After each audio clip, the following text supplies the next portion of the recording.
Voici ce pays voisin de la Russie et membre de l'OTAN aujourd'hui.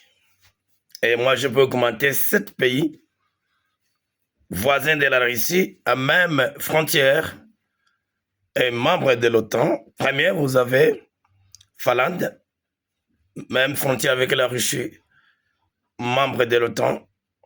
Lettonie, même frontière avec la Russie, membre de l'OTAN. Estonie, membre, même frontière avec la Russie, membre de l'OTAN. Troisième, quatrième, vous avez Lituanie, membre, donc même frontière avec la Russie, et membre de l'OTAN.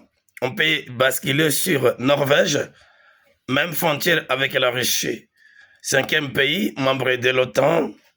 Pologne, même Pologne, membre de l'OTAN. Bon, on fait arriver sur septième pays, c'est Suède. Suède qui vient d'entrer à l'OTAN. Il est membre, même frontière avec la Russie, membre de l'OTAN. Bref, tous les pays que je cite, ce sont le même frontière avec la Russie, qui ont basculé vers l'OTAN.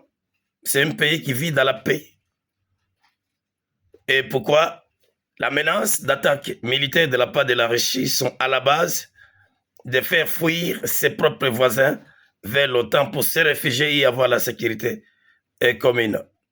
L'Ukraine qui avait le retard de rejoindre l'OTAN d'ailleurs, et tout le monde à l'époque à l'Ukraine avait postulé, tout le monde avait besoin, avait approuvé sauf la France et l'Allemagne. Ce sont des pays qui sont à la base de la guerre en Ukraine, qui s'y est opposé pour l'entrée à l'OTAN de la part de l'Ukraine. Aujourd'hui, il passe dans un moment difficile avec les bombardements que nous voyons avec le président de la Fédération de la Russie. Donc la Russie, peu importe l'accord signé par l'OTAN et la Russie c'est une menace à ses propres voisins. Voilà, c'est ce qui explique la fuite de ses propres voisins vers l'OTAN. Si la Russie était une garantie de sécurité sûre autour de ses propres voisins, on ne devait pas voir ses voisins fuir vers l'OTAN, mais on devait voir, contraire, la majorité des pays, que ce soit le pays voisin, part vers la Russie pour obtenir la garantie de sécurité de la part de la Russie. Mais quand on regarde, c'est contraire. C'est toujours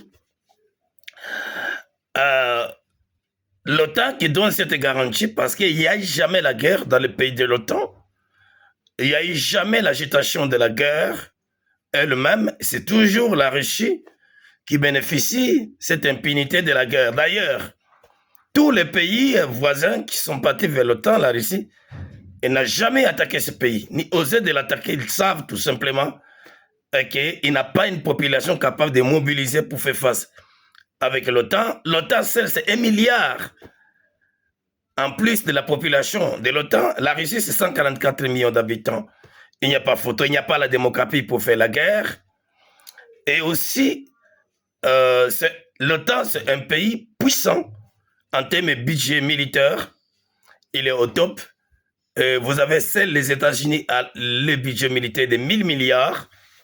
Et quand on regarde le budget de la Russie de 136 milliards, il ne peut pas même pas faire poids avec les Américains. Seul pays, la Russie ne fera pas poids sur le plan militaire, sur le plan des budgets. Et même sur le plan des matériels militaires, les États-Unis aussi, il est très loin, c'est la première puissance militaire. Donc aujourd'hui, vous avez presque 7 pays, presque voisins de la Russie, aujourd'hui membres de l'OTAN. Nous voulons que l'Ukraine intègre l'OTAN. La Russie n'est pas un pays sûr. Tant que l'Ukraine ne sera neutre, ne sera ni à l'Union européenne ni à l'OTAN, ce pays n'aura pas la tranquillité. Ce pays ne sera pas 100% tranquille. Il sera toujours attaqué par Poutine.